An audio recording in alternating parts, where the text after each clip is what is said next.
Welcome to Full Frontal. Thank you so much. Oh my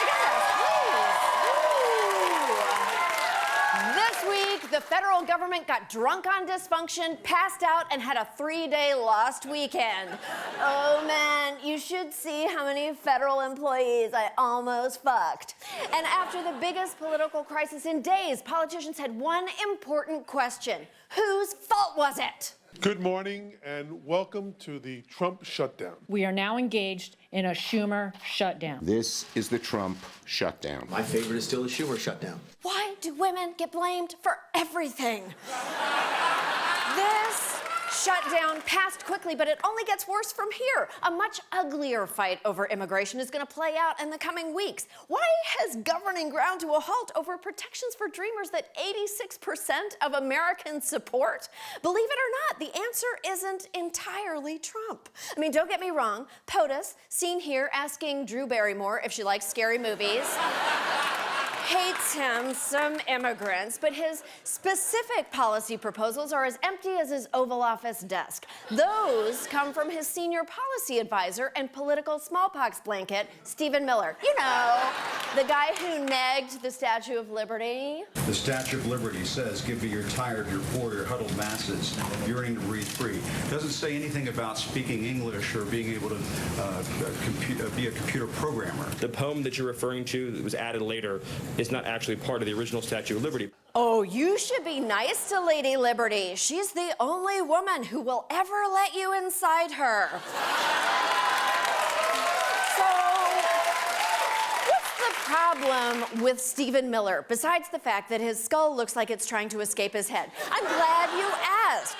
DACA isn't just some bleeding heart liberal idea. A lot of conservatives want to help dreamers too. In fact, Lindsey Graham and Dick Durbin spearheaded a bipartisan immigration compromise. Trump had his Sharpie poised to sign up, but when they got to the White House to talk about it, there was a surprise waiting for them. The aide to Dick Durbin said Senator Graham and Durbin expected to have a meeting. They showed up, and there's this quote, anti-immigrant cast of characters there, and that was obviously designed by Stephen Miller to try to kill the deal. As long as Stephen Miller is in charge of negotiating immigration, we're going nowhere.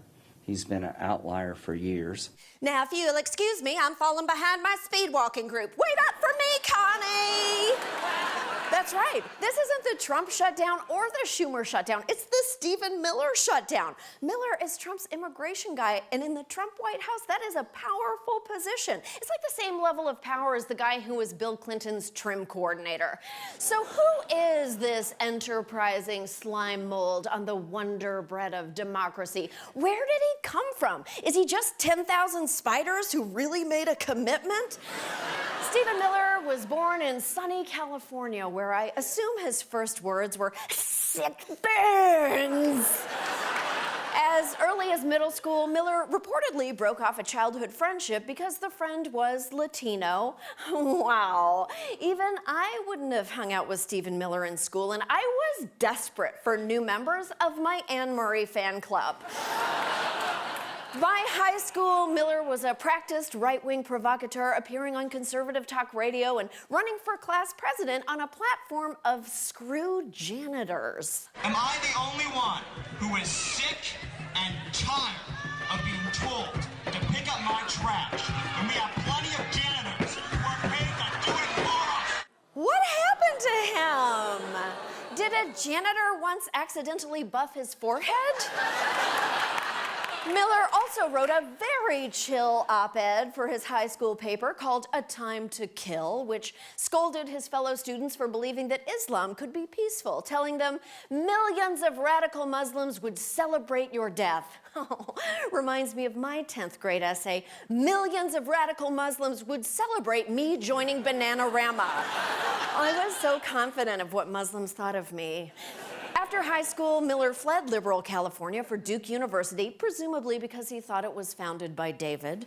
There he was captain of Duke's competitive balding team and found his niche at the college newspaper, where he had a regular column in which he railed against feminism, multiculturalism, immigration, liberal professors, the war on Christmas, and once again, janitors. He published a screed against giving the dorm janitor a birthday card. Okay, you know what, buddy? I'm getting the feeling that you think janitors are an ethnic group. They didn't all float here in a dinghy from Janitoragway. Miller's right-wing media fame helped propel him to the office door of Alabama Senator Jeff Sessions. As a Sessions staffer, Miller was instrumental in helping to kill the 2014 immigration bill. Then in January 2016, Trump hired Miller and made him his opener at rallies, where he'd do a tight 17 minutes on how every Hispanic immigrant is going to steal your job and kill your daughter, and every Muslim is a terrorist. We're going to build that wall so our kids don't have to worry anymore about unsafe communities.